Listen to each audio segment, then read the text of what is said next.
మంత్రి పొంగులేటి శ్రీనివాస్ కుమారుడు వట్టినాగులపల్లిలో భూ కబ్జాలకు పాల్పడ్డారని మాజీ మంత్రి కేటీఆర్ ఆరోపించారు. 1400 కోట్ల విలువ చేసే భూమిపై పొంగులేటి కన్నుపడిందని మండిపడ్డారు. 60 నుంచి సతీష్ షా పేరు మీద ఉన్న భూమిని కబ్జా చేశారని అన్నారు. చివరికి రౌడీలను పంపించి ఆ భూమిలో నిర్మించుకున్న గోశాలను కూడా కూలగొట్టారని చెప్పారు. 1 కోటి ఎకరాల భూమిని నిషేధిత జాబితాలో పెట్టారని అన్నారు. ఇక రంగారెడ్డి జిల్లా వట్టినాగులపల్లిలో కేటీఆర్ తో పాటు బీఆర్ఎస్ ఎమ్మెల్యేలు పర్యటించారు. భూ కబ్జా బాధితులను పరామర్శించారు.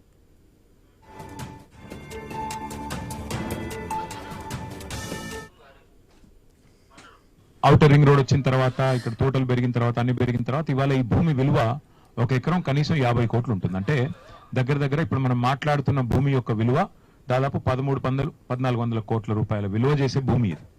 దీని మీద పొంగులేటి శ్రీనివాస్ రెడ్డి గారి కన్ను పడింది. పడ్డ తర్వాత ఆయన వారి ఇంటికి 2 సార్లు వచ్చారు. వారి కుమారుడు వచ్చారు.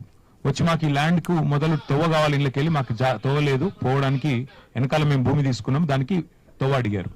మీరు మాకు ఇష్టం లేదు, మేము అట్లా దీని ఒక తోట పెట్టుకున్నాము, మా పిల్లల కోసం పెట్టుకున్నాం, ఇవ్వమని చెప్పారు.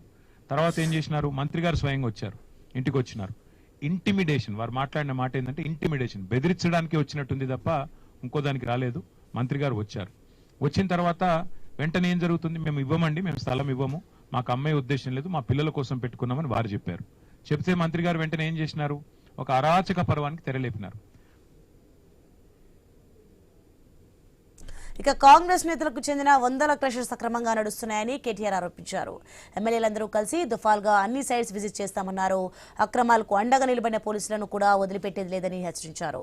రెడ్ బుక్ లో ప్రతిదీ రాసుకుంటున్నామని చెప్పారు. 100 క్రషర్లు ఇవాళ ఈ రాఘవ, ఇంకా నియోజన్, ఇంకా ఇతర పేర్లతో రేవంత్ రెడ్డి గారి సోదరులు, అట్లాగే వారి మంత్రులు, వారి కాంగ్రెస్ పార్టీ నాయకులు వందల క్రషర్లు ఇట్లా అక్రమంగా నడుపుతా ఉన్నారు. అందుకే సభా సంఘం ఏమని అడిగాం. అట్లాగే ఈ 1 కోటి ఎకరాల నిషేధిత భూముల విషయంలో కూడా ఎట్లా అధికార యంత్రాంగాన్ని అడ్డం పెట్టుకొని కోర్టు తీర్పులను కూడా కాలరాస్తూ, కోర్టు ఇచ్చిన తీర్పులను కూడా ఇవాళ ఖతం చేస్తూ వ్యవహారం చేస్తున్నారు. ఇవన్నీ కూడా గవర్నర్ గారి దృష్టికి తీసుకొని పోతాము, ప్రజల దృష్టికి కూడా తీసుకొని పోతాము. ఆ అధికార యంత్రాంగానికి నేను హెచ్చరిస్తా ఉన్నా, 2-2.5 ఏళ్లలో మళ్ళీ మా గవర్నమెంట్ వస్తుంది.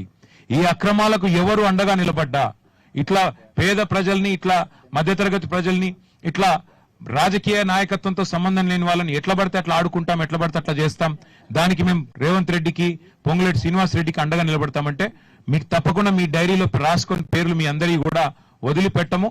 ప్రతి ఒక్కరి మీద కూడా రిటైర్ అయితే కూడా విచారణ జరిపిస్తాము. మీరు నిజాయితీగా మీ డ్యూటీ చేయండి.